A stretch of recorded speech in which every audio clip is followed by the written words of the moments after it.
Good evening, everyone. I'm Lissy Bastian. It's Thursday, March 19th. Thanks for staying with us.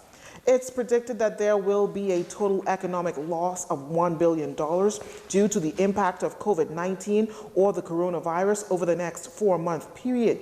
Deputy Prime Minister and Minister of Finance Peter Turnquest said that his ministry has made that prediction, but says that it does not mean that the projections produced are precise and all-encompassing. The Finance Minister said the fallout in tourism will have a cascading impact on a number of other sectors within the domestic economy.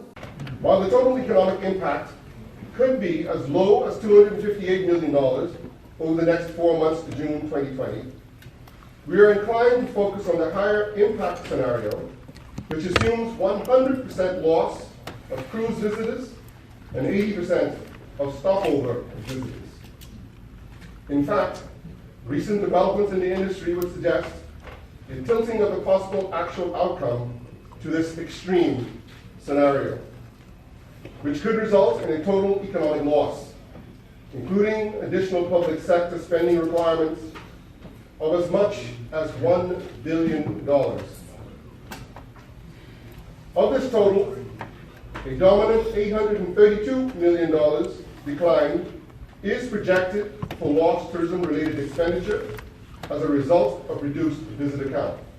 In the House of Assembly yesterday, Mr. Turnquest told parliamentarians and Bahamians that the assessment is based on the economic impact of the coronavirus on the United States, the Bahamas' main trading partner, adding that financial markets are adversely impacted as investor confidence is shaken and with heightened concerns about disruption in supply chains. The finance minister contends that the interruptions in the conduct of business suggest that there is a possibility of a global recession, which he says will certainly have implications well into the upcoming fiscal year, which begins in July. As the Deputy Prime Minister and Finance point man noted that there will be a fallout in tourism, that sector's Minister, Dionisio Diagla, said the tourism industry faces a tough road ahead as countries around the world shut their borders.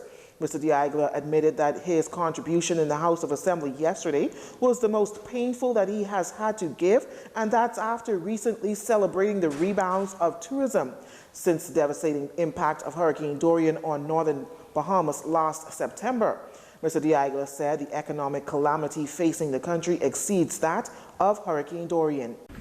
One only need look at our forward booking data, which reveals absolutely no bookings for the foreseeable future as potential vacationers retreat into their homes, worrying about the uncertainty of their own short-term economic prospects. So the Bahamas is confronted with the extraordinary vulnerability owing to our pronounced reliance both on the United States and cruise lines.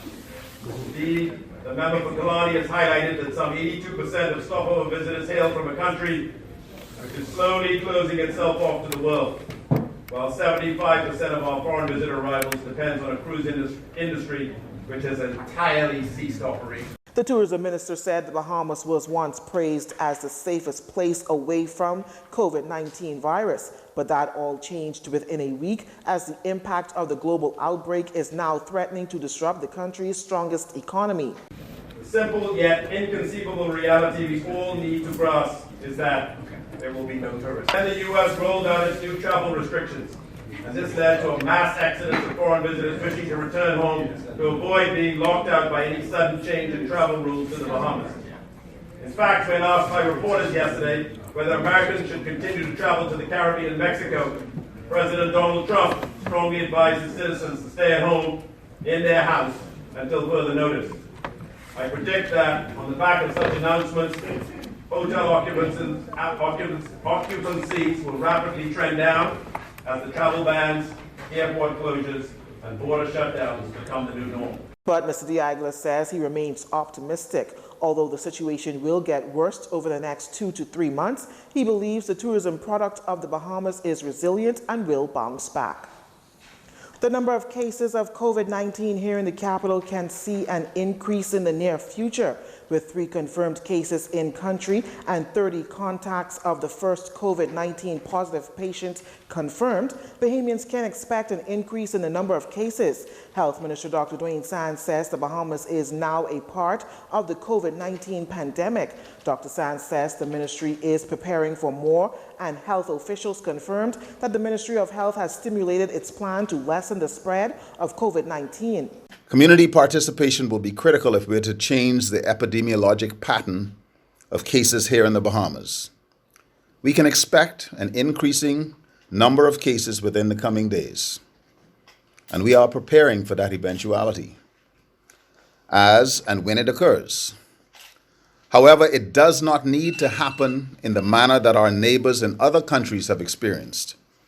So together, ministries, agencies, departments, businesses, communities, corporations, and each and every one of us in the general public can achieve a flat line or tapering off of coronavirus infections, which simply means we will have cases.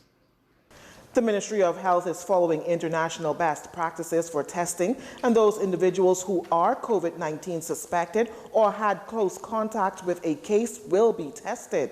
As for testing those in the Family Islands, Dr. Sands says the question is whether patients could avail themselves for testing of the virus. Yes, they can. The lab that runs the test, however, is located in New Providence.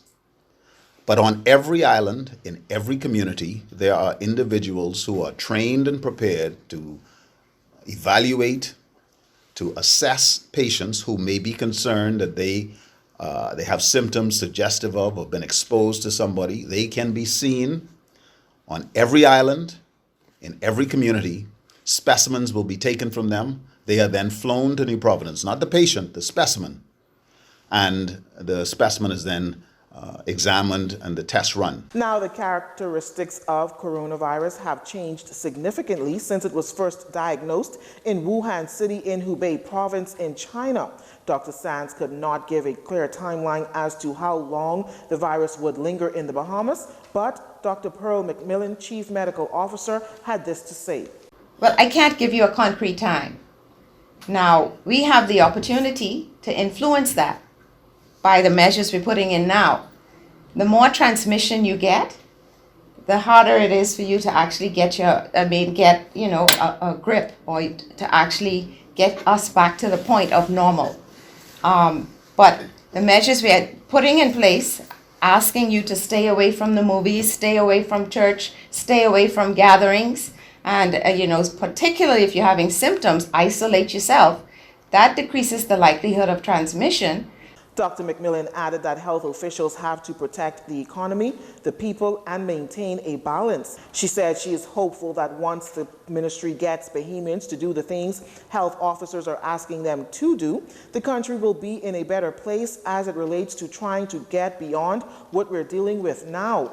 166 countries, areas, or territories have cases, 8,648 deaths, and more than 207,000 infected with coronavirus globally. The Progressive Liberal Party is calling for the government to take the same approach as Caribbean countries in the region who have reached out to the Cuban government for the interferon alpha 2B medication to treat COVID-19. Opposition leader Philip Davis wants the government to access the retroviral drug interferon A-B2 through the government of the Republic of Cuba to facilitate the eradication of COVID-19. Following the Prime Minister's address in the House of Assembly yesterday, Mr. Davis in a statement said he advises the Bahamas government to access interferon A-B2 through the regional bloc of CARICOM as part of a successful program of functional cooperation on health, national emergencies, and disaster management. Mr. Davis said there are also economies of scale that can be exploited or realized through this procurement process. Jamaica's opposition leader and president of the People's National Party, Peter Phillips, reached out to the government of the Republic of Cuba for Jamaica to access this medication to treat COVID-19. Mr. Davis is also calling on the government to seriously consider the 3 key components of testing, effective medication, and containment. The opposition's also cautioning the government to exercise with due care and attention the powers which it has given itself during this special health emergency. The statement goes on, our party intends to watch and monitor carefully the exercise of these extraordinary powers to be sure that these powers are used for the benefit of the Bahamian people, and cautions the government not to overreach on civil liberties. Mr. Davis says he has raised these critical issues to underscore the need for all Bahamians to be prepared and to leave no stone unturned in this national fight against COVID-19. He's also encouraging Bahamians to continue their cooperation with official directives and guidelines. You're watching JCN News. Stay with us. This segment of the news was brought to you by Alive.